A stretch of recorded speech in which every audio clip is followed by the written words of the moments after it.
अस्सलाम वालेकुम दोस्तों, मैं हूं नजम अमीद।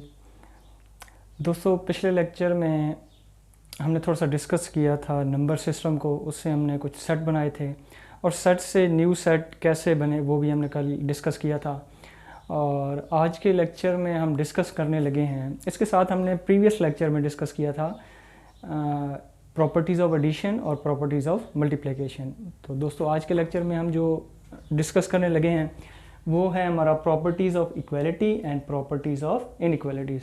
ये प्रॉपर्टीज़ के नाम मैंने ऑलरेडी लिख रखे हैं, ये इसलिए ताकि टाइम की बचत हो सके। जैसे इनको मैं डिफ़ाइन करता जाऊंगा।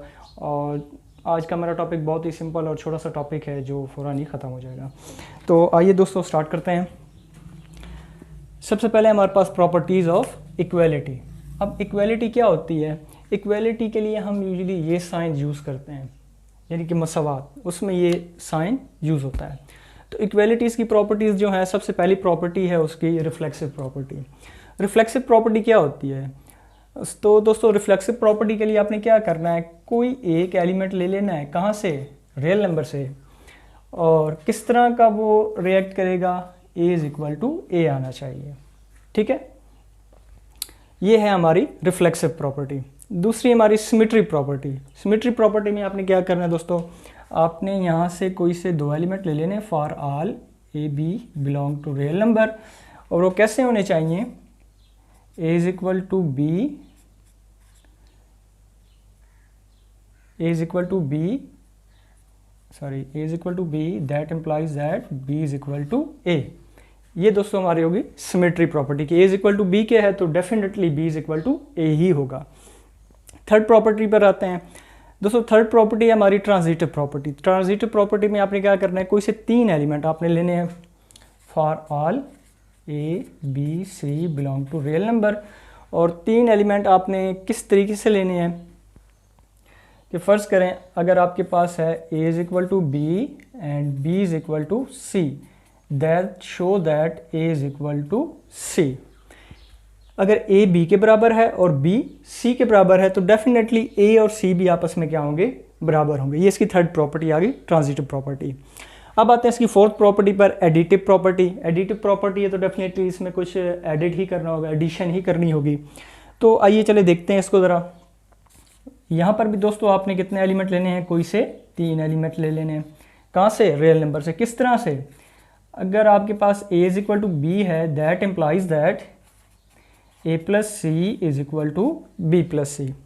ये उसका एडिशन का रूल है। अगर सी दोनों या तो दोनों के राइट साइड पर होने चाहिए या फिर दोनों के लेफ्ट साइड पर होने चाहिए। अगर मैं से यूँ भी कुछ लिख सकता हूँ, इस थोड़ा सा मैं चेंज कर देता हूँ। आप यूँ भी लिख सकते हैं सी प्लस ए और सी प्लस बी। मैं यहाँ लिख देता हूँ और, ये भी आप कर सकते हैं। इसके बाद दोस्तों फिफ्थ प्रॉपर्टी इसकी मल्टीप्लिकेटिव प्रॉपर्टी। तो एडिटिव प्रॉपर्टी की तरह यहाँ भी आपने कितने एलिमेंट लेने हैं? कोई से तीन एलिमेंट। कहाँ से? रियल नंबर से। किस तरह के होने चाहिए? A is equal to B, that implies that A C is equal to B सी। दोस्तों सिक्स प्रॉपर्टी हमारी cancellation property with respect to addition. अब यहाँ पर हमने क्या करना है, कैंसिलेशन का रोल यहाँ पर चेक करना है हमने कि कैंसिलेशन कैसे होती है। यहाँ लिख लेना for all A B and C belong to real number.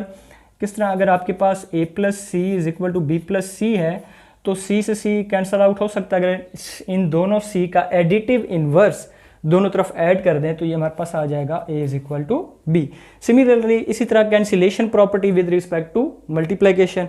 यहाँ एडिशन है तो यहाँ मल्टीप्लिकेशन लेंगे। तो ये भी दोस्तों आपने लिखना है for all A B C belong to real number. किस तरह के होने चाहिए? A C is equal to B C, that implies that A is equal to B. यहाँ पर इन दोनों के मल्टीप्लिकेटिव इनवर्स लगा दें तो सी से सी कैंसल आउट हो जाएगा और आपके पास आ जाएगा A is equal to B. अब आते हैं प्रॉपर्टीज ऑफ इनइक्वालिटी की तरफ। और प्रॉपर्टीज ऑफ इनइक्वालिटी, इनइक्वालिटी क्या होती है दोस्तों? इनइक्वालिटी में ज़्यादातर ये ग्रेटर देन या लेस देन का साइन जो है वो यूज़ किया जाता है। तो आइए चले चेक करते हैं इसको।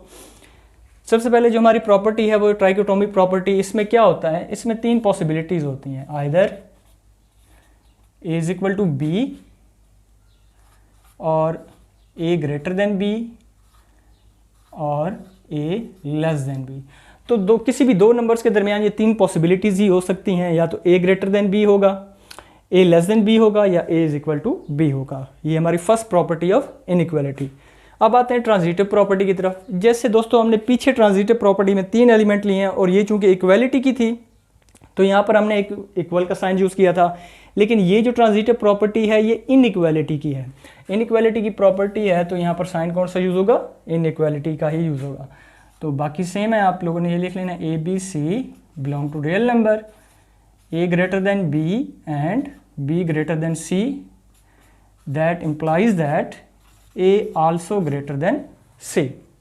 Simple additive property for all. यहाँ पर भी एडिटिव प्रॉपर्टी के लिए आपने कितने एलिमेंट लिए थे, 3 एलिमेंट लिए थे। तो दोस्तों ये बिल्कुल सेम टू सेम ही है, जस्ट आपने स्टेटमेंट के लिहाज से, जैसे मैंने प्रीवियस लेक्चर में बताया था, स्टेटमेंट के लिहाज से उनका साइन चेंज करते हैं हमें। बाकी ऑलमोस्ट प्रॉपर्टी के एलिमेंट जो लिए जाते हैं वो ऑलमोस्ट सेम होते हैं और उनका प्रोसेस भी क्या होता है, सेम होता है। A B C belong to R, real number से ले लिया। किस तरह का, अगर ए बराबर है B that implies that A greater than B, A plus C also greater than B plus C. दोस्तों इसकी फोर्थ प्रॉपर्टी है मल्टीप्लिकेटिव प्रॉपर्टी। तो मल्टीप्लिकेटिव प्रॉपर्टी में इसकी 2-3 टाइप्स हैं, उससे ज़रा मैं लिख देता हूँ।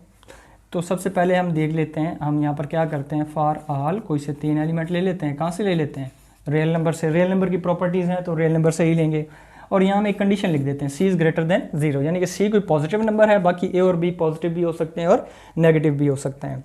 तो क्या, अगर ए ग्रेटर देन बी है तो that implies that A C also greater than B c. यहाँ पर कंडीशन क्या होनी चाहिए, सी पॉजिटिव होना चाहिए।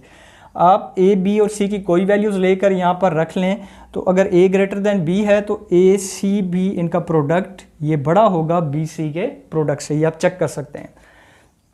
या आप यूँ लिख लें, A less than B that implies that A C also less than B C, ये आ जाएगा। इसकी सेकंड मल्टीप्लिकेटिव प्रॉपर्टी जो है उसमें जस्ट क्या है, कंडीशन चेंज है, बाकी सारा सेम है। For all A B C belong to real number. तो यहाँ पर दोस्तों आपने क्या कर लेना है, सी लेस देन 0। तो if a greater than B that implies that A c less than B C. दोस्तों यहाँ पर ये ख्याल रखना कि अगर सी नेगेटिव है तो उसका जब प्रोडक्ट लेंगे 2 नंबर का तो इक्वालिटी का अनइक्वालिटी का साइन जो है वो चेंज हो जाएगा। यहाँ ग्रेटर देन था तो यहाँ लेस देन हो जाएगा। और अगर यहाँ पर आ जाता है A less than B that implies that A C greater than B C, तो इसका साइन चेंज हो जाएगा। कब, जब सी नेगेटिव होगा। जब सी पॉजिटिव होगा यानी थर्ड नंबर पॉजिटिव होगा तो उस वक्त आप लोगों ने क्या करना है, साइन चेंज नहीं करना। जब सी नेगेटिव आ जाएगा यानी कि 0 से छोटा होगा तो उस वक्त आपने साइन क्या करना है, चेंज कर देना है। इसकी थर्ड प्रॉपर्टी हम देखते हैं। थर्ड प्रॉपर्टी में क्या है, for all A B c d. अब यहाँ पर 4 डिजिट ले रहे हैं, कहाँ से ले रहे हैं, रियल नंबर से ले रहे हैं। किस तरह के हैं, और हम कह देते हैं कि A greater than B and C greater than D, that implies that A C also greater than B D. या इसकी एक और प्रॉपर्टी लिख लेते हैं हम, A less than B and C less than D, that implies that A C also less than B D. तो ये थी दोस्तों कुछ प्रॉपर्टीज़ इक्वालिटीज़ की और इनइक्वालिटीज़ की। आई होप कि आपको उनकी समझ आ गई होगी। ये प्रॉपर्टीज़ बिल्कुल जो है ना मुश्किल नहीं है, जस्ट सेम है। इनमें क्या है कि जस्ट जैसा कि मैंने पहले कहा कि ये ख्याल रखना है कि ये इक्वालिटी है या इनइक्वालिटी, बाकी सारा प्रोसेस इनका सेम ही है। इंशाल्लाह दोस्तों नेक्स्ट लेक्चर में हम अपनी एक्सरसाइज की तरफ आएंगे, 1.1 स्टार्ट करेंगे। तो 1.1 करने के लिए आप लोगों ने क्या करना है, जस्ट ये जो प्रॉपर्टीज़ इस लेक्चर में और प्रीवियस लेक्चर में हमने स्टडी की थी, डिस्कस की थी, तो वो आप लोगों ने अच्छे तरीके से थोड़ी सी मेमोराइज़ कर लेनी है, उनको समझ लेना है। इसके अलावा अगर किसी किस्म की आपको मुश्किल आ रही हो तो आपकी स्क्रीन पर मेल आईडी आ रही है, तो आप मुझे मेल कर सकते हैं। आई होप कि